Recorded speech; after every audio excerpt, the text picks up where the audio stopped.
कभी कभी कुछ नहीं करना भी बहुत कुछ करने के बराबर होता है। नमस्कार, मैं सुभाष कुमार, आपका स्वागत है टीएस के मोटिवेशन में। आज हम लोग एक बहुत ही बेहतरीन कहानी सुनने वाले हैं, जिसमें हम लोग ये समझेंगे कि हमेशा किसी भी काम को करने के लिए एक्शन लेने की जरूरत नहीं होती है। कभी कभी हमें चुप रह करके बैठना भी पड़ता है ताकि वो काम अपने आप सॉल्व हो जाए।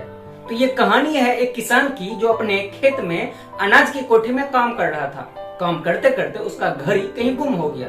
उसने उस घड़ी को बहुत ज्यादा खोजने की कोशिश की, लेकिन घड़ी नहीं मिल पाई। अंत में वो थक करके, हार मान करके बाहर आकर के बैठ गया। वो घड़ी उसके पिताजी ने उसे गिफ्ट स्वरूप दिया था, तो इसलिए उस घड़ी के प्रति उसका बहुत ज्यादा लगाव था। वो बहुत ज्यादा दुखी मन से बाहर बैठा हुआ था। तो उसने देखा कि बाहर में कुछ बच्चे खेल रहे थे। उसने उन बच्चों को घड़ी को खोजने का काम सौंपा।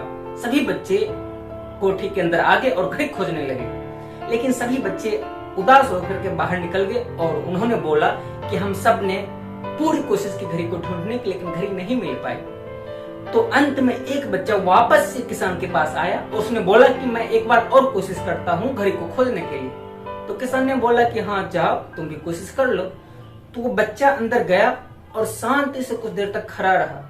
खड़ा होकर जब उसने ध्यान से सुना तो घड़ी की टिक टिक की आवाज उसे सुनाई दी और वो गया, घड़ी को खोज करके उस किसान के हाथों में दे दिया। किसान उस घड़ी को देख करके बहुत ज्यादा खुश हो गया। फिर किसान ने उस बच्चे से पूछा कि आखिर तुमने घड़ी को ढूंढ कैसे लिया? तो उस बच्चे ने बोला कि सिंपल सा बात है, बस मैं वहां पर गया और खड़ा होकर के चुपचाप सुनने की कोशिश की, मुझे घड़ी की टिक टिक की आवाज सुनाई दी और मैंने घड़ी को ढूंढ लिया। तो वो किसान बहुत ही खुश हुआ। उसने उस बच्चे को इनाम में भी कुछ दे दिया।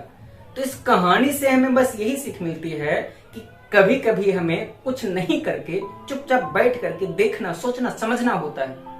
और कभी कभी कुछ नहीं करने से भी बहुत सारा काम सॉल्व हो जाता, बहुत सारी समस्या अपने आप हल हो जाती हैं।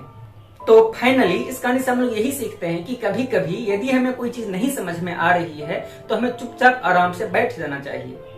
हो सकता है उस समस्या का समाधान समय आने पर अपने आप ही हो जाए। तो आज के लिए इतना ही, मिलते हैं अगले वीडियो में, तब तक के लिए धन्यवाद।